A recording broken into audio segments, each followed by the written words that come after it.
We divide 988 by 5 in a long division method.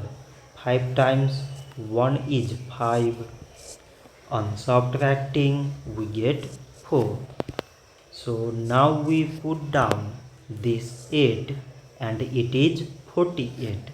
5 times 9 is 45. On subtracting we get 3.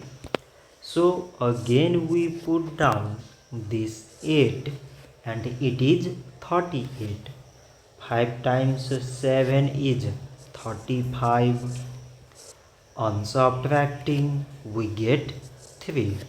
So now we have no any other number to put it down. So we take here decimal, so that we put 0. So it is 30 and 5 times 6 is 30.